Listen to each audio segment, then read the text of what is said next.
This information sitting on the seat is John Kreigels. He's our resident guitar player and hero. Thank you for all coming out here today. Who here is here for the first time? Yeah, there's more than that. Don't be bashful. Cool. How many people here consider themselves an entrepreneur or own a business? Lots of people. Thank you all for coming back. We have two awesome presenters today. Sometimes our schedule gets a little crazy, and Monday morning we did not have any speakers lined up, despite some scheduling conflicts. And these two guys I called on short notice, and I'm really glad that they came in. Big shout out to Justin Barth. He was my first go-to guy to bring in some presenters. And our first presenter has a really cool product. Had an issue with his girlfriend, and they said, let's solve this, and have brought that idea all the way to shelves. And I'd be curious to see who here can really help out in some distribution channels. I know we've done it before with several of our presenters that have come across the 1MC stage here in Springfield, and I'd really be curious to see what we can do for the Cap Ninja. And Matthew Bradford, take it away. All right. So my name is Matt Bradford, and I'm the president of Bradford Tech, the creator of the Cap Ninja. So he briefly covered the story, but I'll go into it in a little more detail. So I'm sitting on my couch one Sunday night. My girlfriend approaches me. She has a bottle of nail polish, and it's stuck shut. She can't get it. Well, she'd wrapped a couple rubber bands around it and tried to break it loose, but she just couldn't get it. So she gave it to me, and after a few minutes of fighting it, I finally did break it loose. And it made me wonder. I said, what would you have done if I wasn't here to break this thing loose? She told me there's just a good chance it would have went in the trash can. Now that shocked me. I know that she spends between $5 and $20 a bottle on this nail polish. So to see it go in the trash can would just be awful. Then she said something that really grabbed my attention. She said, imagine if you came home from your favorite brewery with a nice case of craft beer, and you drank half of it last week, and you got in the fridge this week to open it up, and all of them were stuck shut, so tight that you had to throw them away. I said, babe, that's not funny. I said, that's a problem. And she said, I know it's a problem. And so at that point, we set out to create a solution. And the solution that we found was the Cap Ninja. So again, the problem basically is that it gets stuck on. For you gentlemen out there that may not realize why this happens, whenever a girl takes the nail polish bottle out, or the cap off of it, and she's going to paint her nails, she scrapes off that nail polish on the top of the bottle and then paints her nails. And every time she dips it, she scrapes more nail polish on the top of that bottle. That creates an adhesive so that when she goes to close it, it literally glues the cap back on. So that's what creates this problem that we have that's causing all kinds of women to throw these bottles of nail polish right into the trash can. So the solution. The Cap Ninja is an exclusive tool that provides a shockingly superior grip when opening the commonly stuck nail polish bottle. Now it's important for us to find something that had a really, really good grip, and obviously there was nothing like this out there that we could find, so we were starting from scratch. So we tried to think and hit our heads against the wall a little bit, but finally we found one of those Livestrong bracelets, those yellow rubber. It's made of silicone, but it feels kind of rubbery. And we put that material around it and found that that was a real good composition, and it really grabbed the bottle really tightly. So that's what we ended up making it out of. And we ended up making it in a helix design, and I'm going to get into why we made it in a helix design on the next slide. But first, whenever we first got our product this summer, we handed a few samples out to people. We wanted to hear some feedback. One of the pieces of feedback that we got was from a girl, and she said she had had a bottle of clear coat stuck for 7 years. I don't know why you keep a bottle of stuck clear coat for 7 years, but she did. And we're glad she did, because when she put the Cap Ninja on it, she popped it right open. And she was really excited about it. So excited that she wanted to relay her story to us. So we were really happy to hear it. Nope, I hit the mouse. All right. So the design. So the helix design, which is the spiral shape that you can see, that's what gives us a proprietary quality. And so that is what we use to put a utility patent, or apply for a utility patent, and we feel very confident that we'll get it for that reason. The spiraling shape and the counterclockwise motion means that when you grab that bottle at the top and you actually twist your hands, it's actually going to pull tighter and grab tighter on that bottle, so it really gives you a better grip. Another thing that we did was we made it an 1/8 inch thick, so that whenever you put this on a bottle, it adds a 1/4 inch of diameter to the neck of that bottle, or to the cap. And when you turn, that literally gives you more force because it's leverage and more torque for you. So it literally provides a better grip and provides more torque. And so, yeah, this is the helix design that we have. Functions. The obvious function, it'll unstick nail polish bottles. Another function for it is older women when they're painting nails, or anybody, it's just a little bit more to grab onto for you women whenever you're painting your nails. it's also an accessory. It fits on the cap, so when you're not using it, it's an accessory. When you are using it, it's a tool.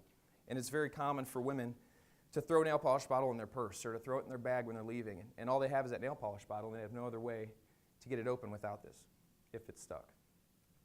Another function of it is a banner. As you can see, as it wraps around, there's a flat edge on the front of there.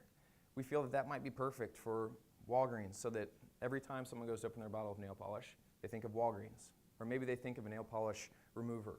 Or maybe they think of another nail polish brand that's on their competitor's bottle. So those are some avenues that we think, you know, it could have some success. So the industry. We didn't realize whenever we started seeing this problem how big the nail industry is right now. It's hot. It's growing at ridiculous rates. Nail Magazine said in 2013 they had record-breaking growth in nail services totaling over $7 billion. GCI Magazine said the nail category is one of the bright spots in the beauty industry lately. And Walgreens puts out a magazine to all of their employees. And you may not be able to see it up here, so I'll read it to you. It says 90,000, and below it, it reads, the number of nail polish bottles we sold every day during the fiscal year 2013. That's one company. And they're selling almost 100,000 bottles of nail polish every single day. And I guarantee you there's a decent share of those that are getting stuck and are getting tossed in the trash because they can't get it back open. So the direction. We got all of our products. It was a long process. We went from, I bought a tube, a hose from Home Depot and cut it in a spiral fashion. And I made a mold in my house, and it finally got to the product, which we received this summer. We ordered 1,000 pieces. We had a mold made. And whenever we got it, one of the first things we did is we called a new show, and we made an appearance on the Channel 2 morning show in St. Louis. And that helped some online sales. After that, you know, we'd sold a lot. We created our Instagram page. We'd created Twitter, Facebook, all that social media stuff. So after we did that, we had a couple beauty blogs that liked it. So we mailed them, and they wrote a little blog and did little specials on it. So we were happy to see that. The next thing that we did after that, we signed a limited agreement with a local product development company. They approached us, and they said, hey, look, we like your product. What do you want to do with it? I explained to them our plans. We weren't looking to sell it outright or just sell out. We wanted to continue to grow this business and make it something larger. So this company, they respected that, and they said, will you sign a 3-year contract with us? We want to try and push it to Walmart. You're not going to have to spend any money. We'll front it all. You just sign it at the dotted line, and you get to share the sales. So we said, that sounds good. So this company pitched it to Walmart in September to the new event deal that they have every year. I think twice a year they have a little presentation for new product. And they liked it. They said, hey, this looks like a winner. So they're getting ready to test that in 100 Walmart stores beginning in January. And they're going to do that for 8 weeks. And if it does well enough there, then they're going to launch it nationwide. So we're really excited about that. Overall, the direction of our goal at this point, or the direction of our product at this point for us, is that we want to learn how to distribute. We want to learn how to take it to more big box stores. We don't want to depend on somebody else and just get a very, very small fraction of the pie. So that's where we're at, and that is the Cap Ninja. And way to go. Thanks.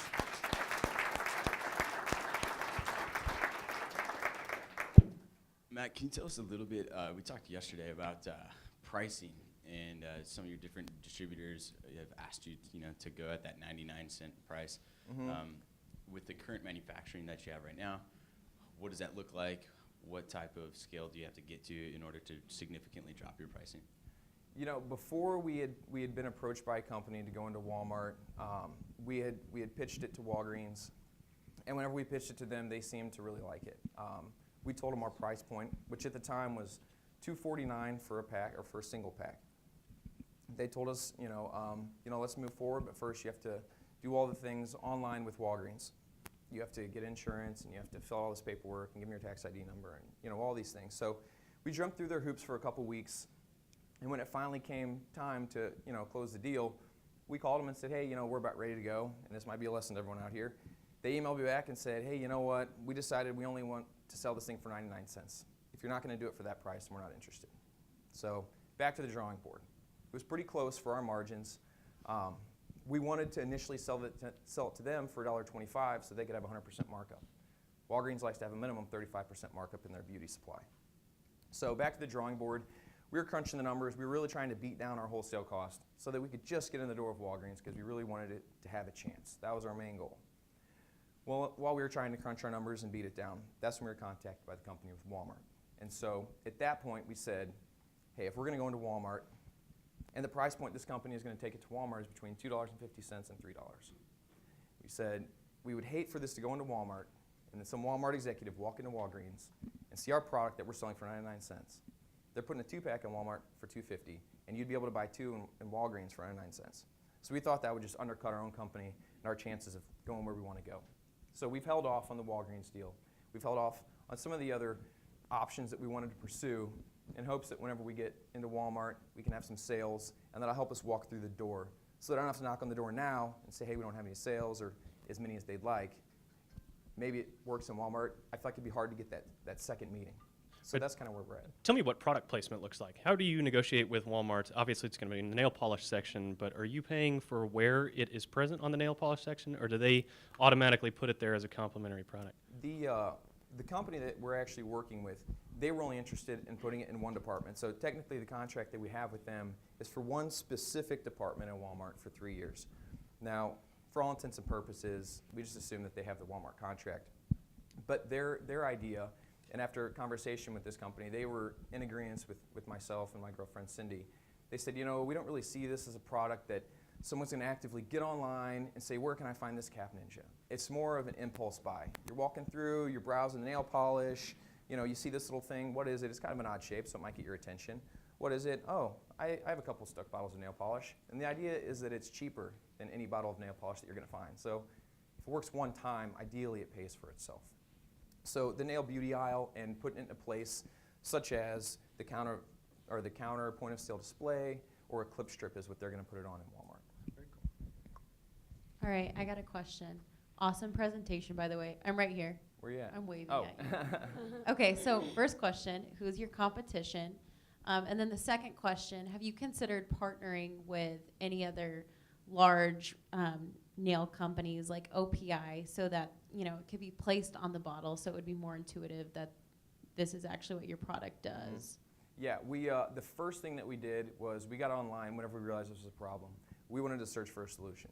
You know, we're not going to waste our time if there's already something out there and someone can do it better. So we looked and looked, and that's really what motivated us even more, was the fact that we couldn't find anything else out there. So once we did finally decide, you know, what we wanted to do and how we were going to do it, that was my first thought, was send it out to every OPI, you know, every nail polish industry, every magazine, everybody.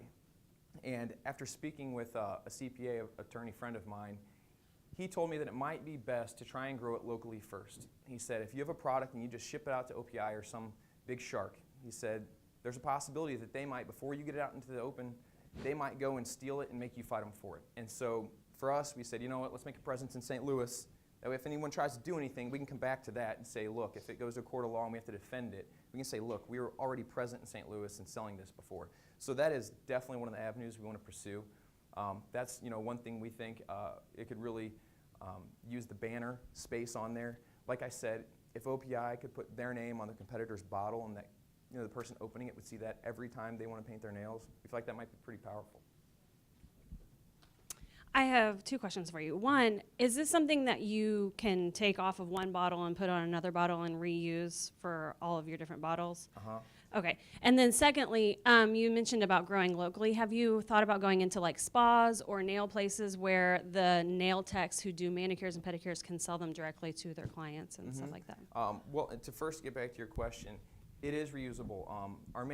One of our main objectives was to find something that was reusable, that is durable, and it's safe. And so that's what we felt. The silicone wristbands, they've really withstood the test of time. You see people wearing those all over the place. So that was really important for us for the materials. So yeah, it's pretty simple. You just pull it off and throw it on the next one. It's not very difficult at all. And we have been in some beauty salons and some little things like that. So yeah, we are moving product at a small level in St. Louis. We just kind of held off on the big box stores because it's a lot bigger door you got to open to get in there. And so that's what we've kind of do, is grow it locally, put it in small places. Yeah, we try and give out little samples to people, and you know, we just ask that we get some feedback. That's all we really want. Tell me about prototyping. How did you come up with the exact design? How many designs did you flush through? And then who offered to manufacture that? Was that a big upfront cost? So prototyping, I mean, it was tough. All we had was a problem. And at that point, we looked, and there were no solutions. So, it left us kind of scratching our head like, okay, why hasn't anybody created a solution for this problem? One of the things that we felt like was a real large barrier for someone to create a solution for this is, girls probably know this, but guys may not. Nearly every brand of nail polish has a different shape and a different look. And some people ask, why haven't the nail polish industry solved this problem? Well, for one, they want you to buy more nail polish. So they're happy when you're throwing it away if it's half empty. And for two, their brand is in the shape of their bottle. When these girls are walking down the aisle looking for nail polish, they're not looking for the name, they're looking for the shape of that bottle. So that was really tough to figure out a way to make it universal. And so that's partly why we made this design. It'll fit on a 2-inch diameter bottle. It'll fit around a 1/2-inch diameter. It'll fit around tapered ones, all the different sizes. It'll be hard to find a bottle this won't work on in the nail polish aisle. All right, I have another question. Okay. Okay, so have you had any nail salons use this? Because I mean, they use every last drop of nail polish. They're very stingy with their nail polish. That has been one of the avenues that we haven't really pursued as much as the others. We really went after the beauty supply. We realized that a lot of girls that do go to the salon, they chip their nails and break them, and they want to touch them up. We felt like the real customer was the one that paints their nails every day and that is constantly applying new nail polish. So we haven't pursued that as much, although going back to that banner space on there, we felt like that would be something that would really help sell it. If you can have the name of your nail salon on your bottle every time you touch up your nails, you think of your nail salon. So that's something that it'd be kind of down the road, because the prototyping and everything that we did, building a mold and having a name on it, it gets rather expensive. So it would probably have to be a rather large order to customize it for nail salons. But that was kind of the avenue that we wanted to pursue in going after those. Do you have plans for other applications? So are there other products or markets that this design could go into? We kind of tried, and there have been some people ask us that, and whenever we first were searching for a solution to this problem, and we were looking, Google obviously is where we were looking, there was a lot of openers. There's a lot of pieces of grippy rubber, a lot of different stuff. On one of these slides, in fact, someone suggested using the band. It's for stretching your leg right here. So on this slide, this is just one of the random ideas that someone had to how to pop these open. It just goes to show that there's really no solution out there other than these little remedies. So this is like a film of rubber that you use to work your knee out, and they suggested wrapping that all around it to try and get a better grip on it to open it. So, we've thought of other applications, but really it came across to us, there was a solution to open nearly everything except a bottle of nail polish. And so that's why we've kind of been scared out of going anywhere else, because we'd be competing against someone. Whereas on the nail polish, we feel like we're competing against no one. Mm-hmm. I know this is crazy, but that was a great presentation. I have some nail polish in my purse. I can't open. Oh, perfect. Perfect. Perfect. See? Absolutely perfect.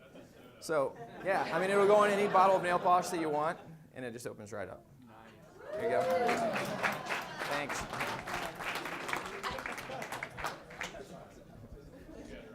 I just wanted, I don't know if you answered this question or not, but how much does it cost for you to make each one? Each one, to get a mold made, and we called all over, and I'll kind of get back to the production stage of it, I suppose. We called a lot of places. My number one goal was to make it here in America. That was really important to me. Whenever I called around and talked to a lot of these manufacturers, these injection mold companies, I didn't feel like it was feasible to pay the price that it's going to cost to have it made here and still have people buy it. They wanted around $2 a piece to make this thing. And for us, it just wasn't something that we felt like someone was going to be willing to pay that much in order to open their bottle of nail polish.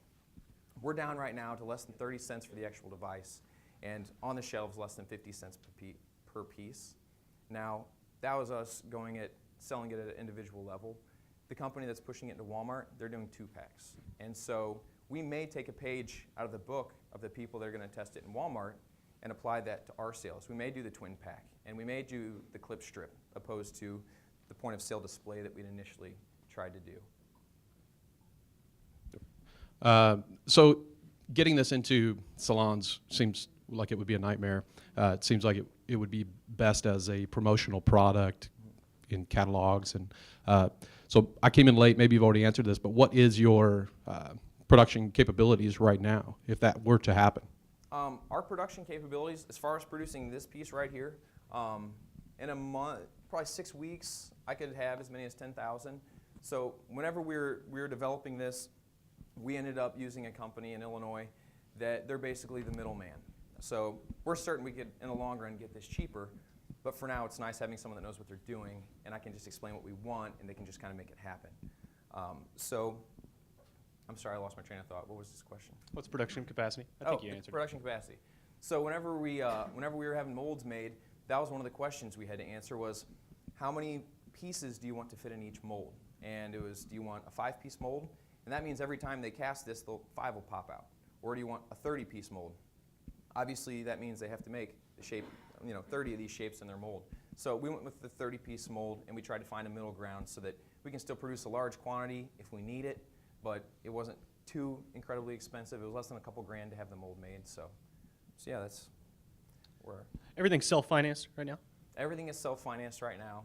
And that's partly why we signed that deal with Walmart. We figured it'd be a nice breath of fresh air to finally let someone else kind of push it and throw some money at it. Like I said, really what we want it to have an opportunity. We feel like we just want it to be in front of people, and we feel like it's a solution that there's nothing else to solve it. I'm sorry if I missed it, but did you talk about any type of intellectual property protection? We do. I found a very reputable intellectual property attorney in St. Louis. Lewis Rice is who I'm using, and we filed a patent two years ago in March, and we still haven't heard back. It's been published, and it's working through. He seemed very confident, the attorney, and ourselves. We felt pretty confident that we will get this patent. The Helix design is something that there's nothing else out there like it. Whenever I searched, and I spent hours and hours sifting through the patent database, which is something that anyone can go look at. So I just kept looking and looking, and there was a couple patents on bottles that had splines on them, and it had this specific wrench that would fit those splines to crack it open. But really, every application that I could find was for one specific type of cap or one specific type of bottle. And so that's where we really felt like there was a void and there was a need for a solution for this. Matt, we appreciate you coming down. I think it's a great Yeah, no problem. product and invention. As we root the end of every presentation, how can we as a community help you grow this business? I don't do this by trade, and neither does my girlfriend, so we're all kind of new to it. The biggest help and assistance we're really looking for is it's kind of a direction to big box. We don't know a lot about distribution. We've learned a lot about making the product and about marketing it, but really getting in front of that big box retail and pushing it forward that way is what our intentions are, and to continue running this project. So, anybody that has advice for us as far as managing an animal, something like this, that you just never know where it's going or what it's going to do, and any advice on distribution and knowing how to present it to these big box retail, that would be important to us and help us a lot. Excellent. Before we go, I think you have a couple samples, right? Yeah, we've got like 35 samples, so if anybody wants some, we put together this little pack for you with our card, and there's one inside here. So yeah, if anybody wants one, see me at the end, or I'll leave these maybe in back so you can grab some then. I would say this, if we grab a sample, I would encourage you guys to take a picture of it, maybe using it, and hit him on social media, maybe Twitter or Instagram. We'll put his accounts on. They were up a couple slides ago, but we'll write them on the board. And we appreciate you coming out, Matt. Thank you. Awesome. Thanks.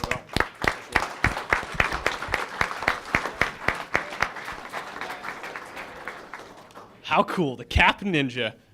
Guys, in transition here, before we talk a little bit on the announcements, they're all on the board here that you can see. MATA has moved to the third Thursday instead of the second Thursday in observance of Global Entrepreneurship Week, and you guys can stay posted for lots of the happenings. I think that most of the entrepreneurial organizations here will try to ramp up their efforts to make it a big week, and I think that ends with the week of Friday the 21st, so that starts on the 16th, which is Monday.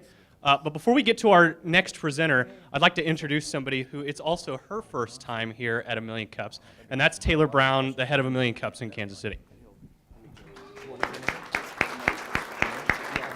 Hi, everyone. sorry. Thank you so much for letting me be here. I mean, I'm very impressed. This is an awesome group and great questions and great startups. I'm definitely going to use that nail polish thing. So I'm Taylor Brown. I work at the Kauffman Foundation and run the 1 Million Cups program there. For those of you guys who don't know anything about the Kauffman Foundation, so we are the foundation of education and entrepreneurship. Our founder, who was Ewing Kauffman, how many of you guys know or have heard of Ewing Kauffman? Fantastic. So for those of you who haven't, he started a pharmaceutical company called Marion Labs.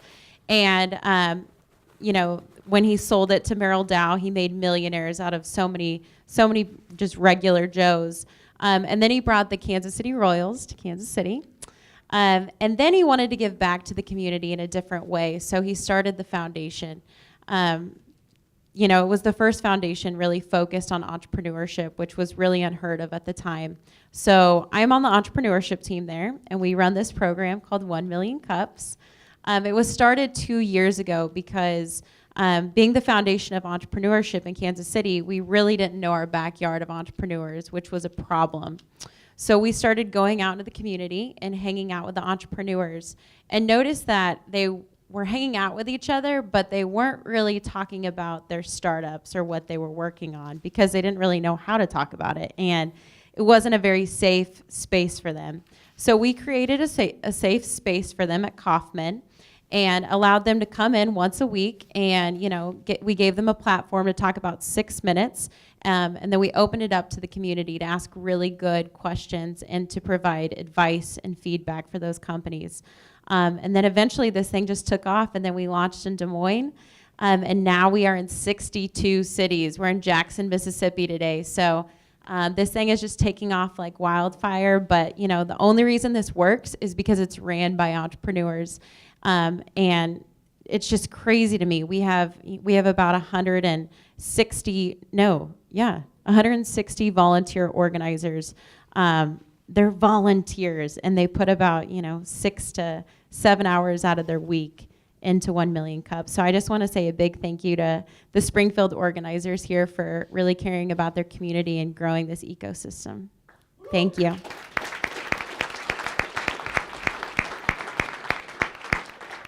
Thanks, Taylor. How many cities was it? 60? She said we were the best, so. But before we move on, I'd like to introduce Chad Boyd with Txt2Give. He's got a fantastic startup I think everybody will be really interested to hear. So let's give him a warm welcome.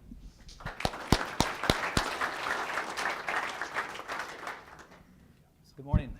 I'm Chad Boyd, and I'm here to talk about a service I created called Txt2Give. So what is Txt2Give? Txt2Give is the easiest way for donors to give to their church or favorite nonprofit by simply sending a text message.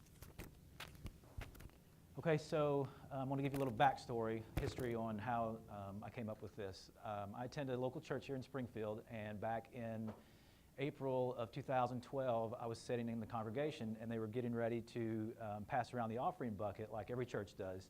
And as they were passing it, I was looking at people dropping cash and checks in the bucket. And I thought, how old school is this? You know, with the technology that we have, everybody has one of these phones with them all the time. So with the technology we have today, why are people still doing it this way? And I don't carry cash, and I don't write checks. So that's a barrier sometimes for people. So I knew there was a better way, and I was going to set out to create it. And I knew that this solution probably already existed, but I was going to set out to make it better than anything out there. So Txt2Give was born. So with text giving, there are basically two types. There's the traditional type of text giving, which is basically, you guys have probably all seen campaigns on TV like text Red Cross to 25522 to give $5. So that's the traditional type. The donation goes on the donor's cell phone bill, and sometime later, the organization receives the money for that. The other kind is the way we do things, and that is through the donation is charged to a debit or credit card.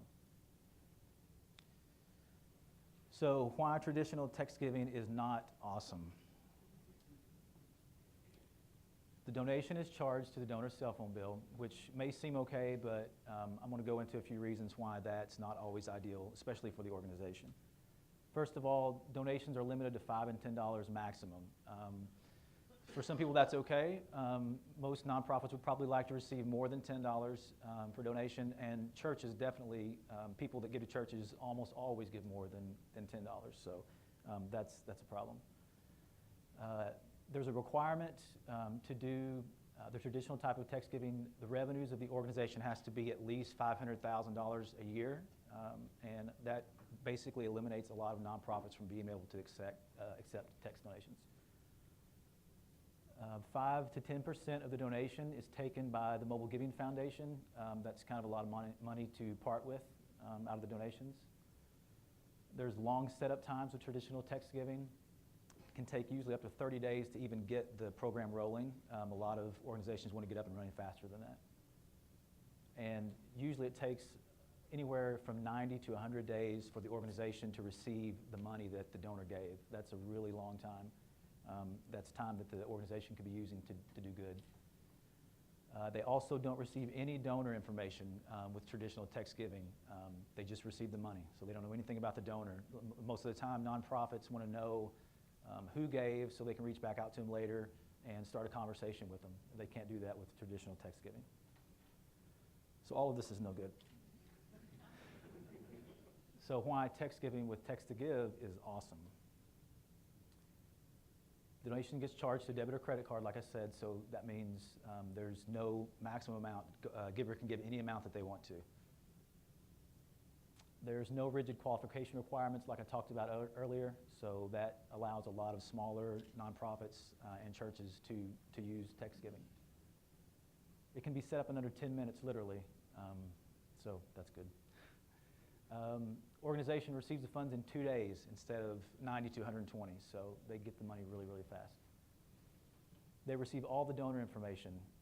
When they give through Txt2Give, they give first of all, we have their phone number because they texted in, so we have that, and it's their mobile number, which is good. And they also have to give their email address, their physical address, and the organization receives all of that. So this is all better. So who is our target customer? Currently, we focus on churches and nonprofits. So the reason we do that primarily, it's primarily churches because churches receive regular donations. So this service is really going to provide a lot of value for an organization that receives donations on a regular basis. So that's really why we focus on these two types of customers. But there's nothing to say that a school or possibly a political campaign couldn't use this. We do, in fact, have one school using the system, and we're wanting to get into the political realm, too. So how are we different? Well, for one thing, there's several competitors out there that kind of do what we do, but we have what I like to call a conversation engine.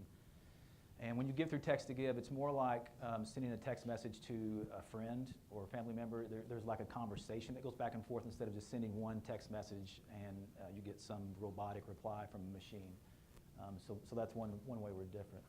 The second is you can use keywords, but they're not necessary. So if you guys are familiar with text giving, usually you have to send a specific keyword to a certain number. And with our system, you don't have to do that. The problem with keywords are good, and there's a good use case for them, but the problem is that the organization has to communicate those keywords to their donors, and then the donors have to remember which keywords to use. So if they remember you could get through text message to a specific organization, but they can't remember the keyword, then what are they going to do? There's no way to give. So with our system, you don't have to use keywords. And we love Canada. We just launched in Canada. We just launched in Canada about 6 or 8 months ago, and we are, from what I understand from our customers, we're the only text giving provider that can be billed to a debit or credit card in Canada. So how does this work exactly? I'm glad you asked that. I'm going to show you a quick demo of a person actually using the system, and there's a couple of scenarios here. It's going to walk you through a couple different paths. So I'll kind of talk through that as this plays. Oh, there's not supposed to be any music. Okay.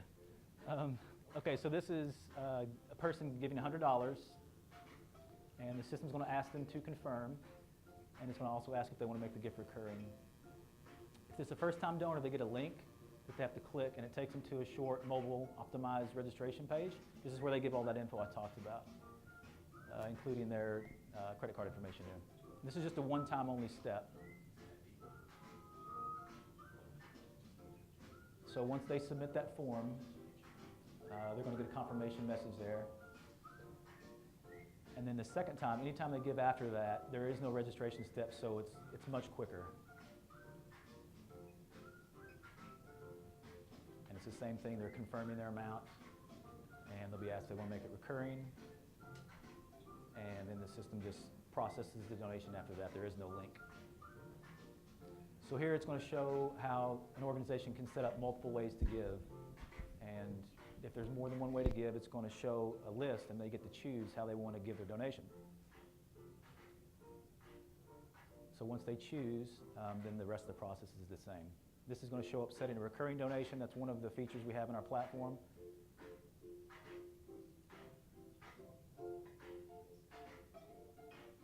So now it's going to ask them if they want to make it recurring. This time they're going to say yes. There's two options. They can set it up as a weekly recurring gift or a monthly recurring gift. And then once they confirm that, it's going to tell them that their recurring gift is set up. So that's basically it. There's no button down here. This video is usually on our website, so there's no button to click. Okay, so now I'm going to give you some statistics. Yay. The average donation we see across our whole platform is $111 per donation. That's obviously a lot more than $5 or $10. The average total amount received per month, or this is actually over the last 30 days, per organization is $4,776. And to date, we've processed 2.3 million in donations, and a really big bulk of that was this calendar year. So if you're an organization, you might be wondering what it costs. We have 3 different plans that you can choose from. The first plan starts at $39, and they kind of go up from there depending on what the organization's needs are, what features that they want. There's also a 2.9% plus 30-cent transaction fee for every donation that goes through the system. The current markets that we're in right now, obviously the U.S., and like I said, we just expanded to Canada. And in the future, I mean, really, the sky's the limit. We could literally go to most of these countries, and it's just a matter of charging the different currencies. So there's a little setup involved, but we're going to be expanding soon to other markets. And with that, I'll take some questions. Bravo.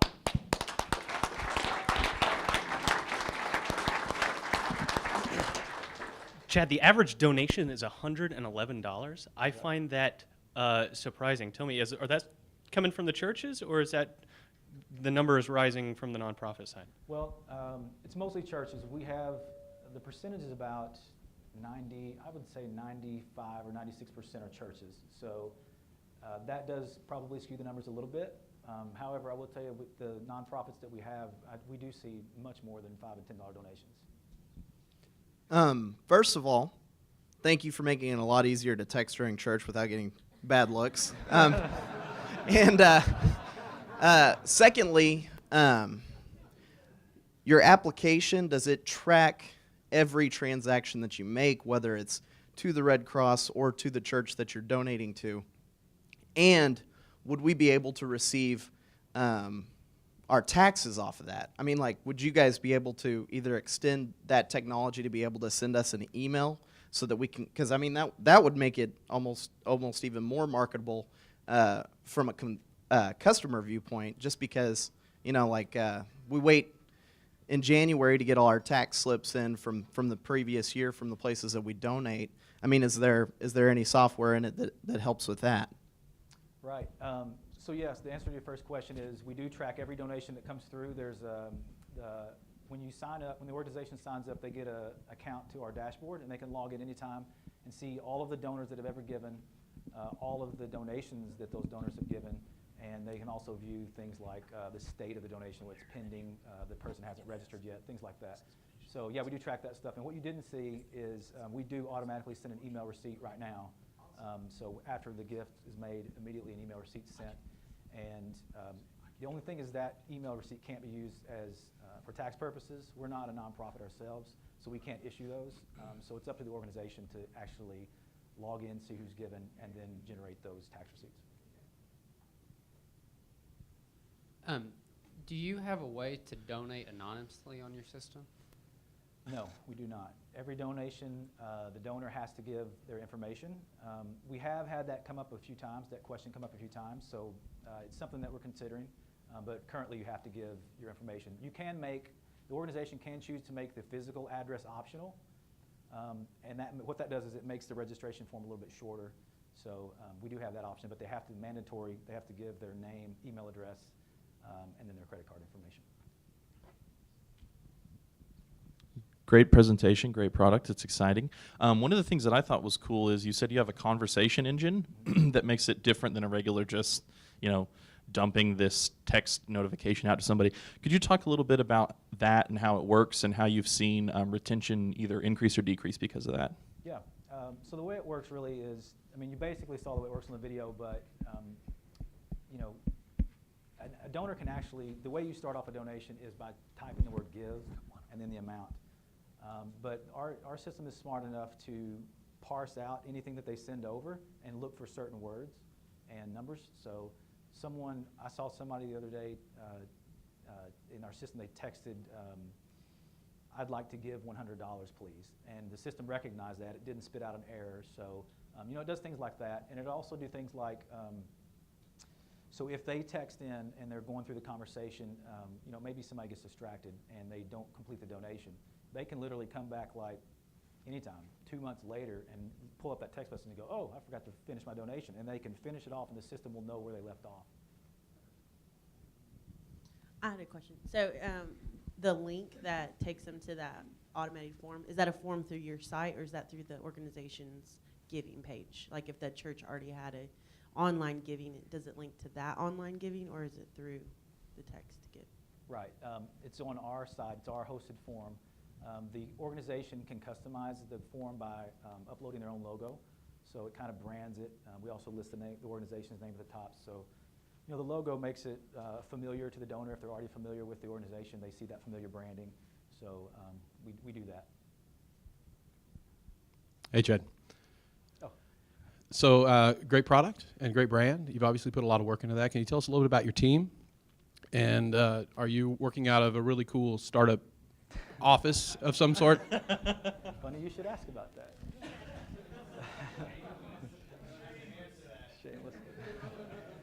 Okay, so the Txt2Give team is me. You're basically looking at it. My wife does help me with some things when she has time, but she's raising our family, so doesn't get to do it much. It all basically falls on my shoulders. But yes, I work out of a very cool place just around the corner. It's called Originate. You should all go check it out. Very cool. Very cool. One back there, and then you. From one originator to another one. Another shameless plug there. So what does the sales cycle look like as far as working with the churches and or nonprofits? And then follow-up question, what are you doing to market and grow your customer base? Okay. So what was the first question? I'm sorry. Sales cycle, yes. Sales cycle is kind of long. I didn't realize this going into Txt2Give and starting out focusing on churches. I basically equate it to almost like enterprise sales. The sales cycles are pretty long. The reason is because churches, whoever finds our service and thinks it's cool, they can't just sign up and start using it immediately because it has to do with the church's financials and receiving money, and that's very touchy subject. So it usually has to go through an approval process. They have to take it to a board of elders usually, or some type of board that runs the church, and they have to discuss it. And a lot of the times they have good intentions to talk about it, and it gets pushed to another meeting. So, it can take a long time sometimes. It can take a month to get them closed. I've just closed one a couple days ago that I've been working on for a year. So, yeah. The second question was marketing. Yeah, that's something we need to really work on. It's really growing right now by word of mouth, and I'm doing a cold email campaign where I send out to a list of churches that I have. We do a little bit of Twitter marketing, but it's not really to receive customers, it's more to grow our follower base. So yeah, we need to really work in that area for sure. With the credit card fraud at an all-time high right now, what have you guys done in terms of security steps, to prevent potential abuse? Setting up a recurring thing, and especially just sending via text message. There's really no two-factor authentication or anything like that. What have you done to help protect it on the back end? Right. Okay. So with credit card security, first of all, every communication that comes into our system is encrypted over SSL connection, same grade encryption that banks use, the military. So all communication is encrypted. Secondly, we don't ever receive any credit card data into our system at all, period. What happens is we use a merchant processor called Stripe, and when the user pulls up that registration form, that's where the only time they give their credit card information. And when they post that form, the form actually, I'm getting a little technical here, but the form actually is posted directly from the mobile device to our credit card processor's servers over secure connection. The credit card processor vaults that credit card and then sends us back a token. It's a meaningless string of information that doesn't, if you were to get it, it doesn't mean anything. And then we store that token in our system, and then when we process transactions, we send that token to the credit card processor. They know what to do with the credit card. Chad, I was curious about, you said there were two types of giving where there's text, give to whatever. Did I miss the fact of what do you give them, a cell phone number? I mean, where are they texting the information to, and how do you know? And B, number two question was, with churches, when they get the tithe or the money in the basket, they get all the money. They're paying you a monthly fee and a per transaction fee. So does it actually net them less, or have you done any type of study into that? I know it makes it easier, but there are fees involved. So I was just curious about that. Okay. The first question is, yes, I didn't really talk about that too much, but they receive a 10-digit unique giving number for that organization. It's usually local to the area code that the church or organization is located. It doesn't have to be, but we also offer toll-free numbers. But yeah, that's the number that the church will give out to do the texting to. The second question is, the answer to that is, yeah, there are processing fees involved. With a lot of churches, they already have online giving, and they're already paying a percentage anyway to that processor. It's usually pretty comparable. Sometimes we're a little higher, but Stripe is our credit card processor, and they set those rates basically. And the convenience trade-off really is worth it in the end. Giving through online or even through the bucket is kind of a barrier we're hearing. A lot of people just, if they have to go through too many steps and jump through too many hoops, they just won't do it. So the organization is actually losing money because they're not receiving anything. So, yeah. Another question. Here in Springfield especially, you have the Assemblies of God denomination localized here. Mm-hmm. Have you worked on maybe trying to promote your business through reaching out to the actual activity centers for each individual denomination? I know that the Southern Baptist Board is still pretty local too. Have you reached out to any of those organizations? It's a great question. We have actually had conversations with Assemblies of God. Nothing's came out of it yet. They contacted us last minute to try to use us for an event, and we just couldn't get it ready fast enough. They wanted to do some customized things, so we need to change some things just for them. So it just couldn't happen. But we're continuing to stay in touch with them. That's really the only denomination that I think we've contacted directly here in the States. We are working with denomination, the Pentecostal Assemblies of Canada, up in Canada. So yeah, we are starting to do some of that.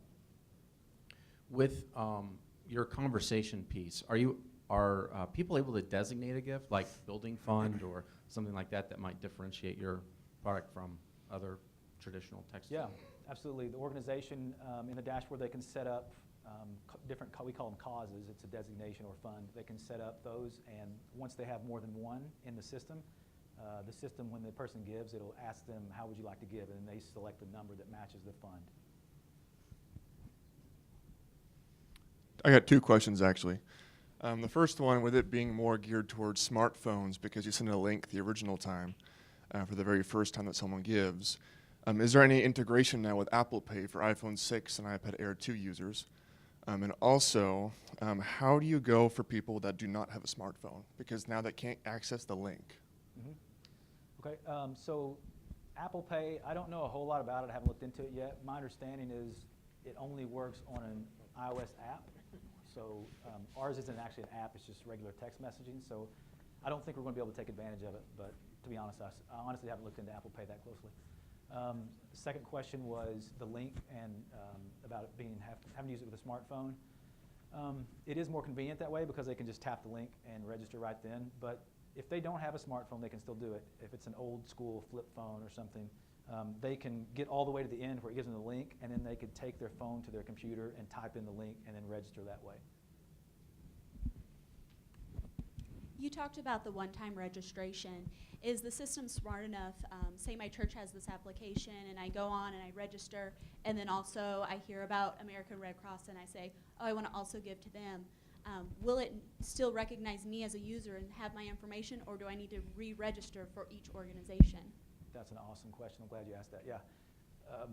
So one time, once the person registers in our system, we remember that credit card information. It's not past the organization, so we remember it. Our payment processor actually does. So if another organization happens to be on our platform and they give to it, they don't have to register again. It just automatically recognizes who they are, and it goes through. Let's talk about competition. You've got other Txt2Give in the marketplace. How are you going to not just differentiate yourself, but become the leader in your industry? Okay. Yeah, so as I said before, we're not the only ones doing this. There are a handful that I consider really direct competitors, probably 5. One of the ways we differentiate ourselves is it's just easier, I think, for the user. They don't have to remember all the keywords, like I said. They text in, the system kind of walks them through the process.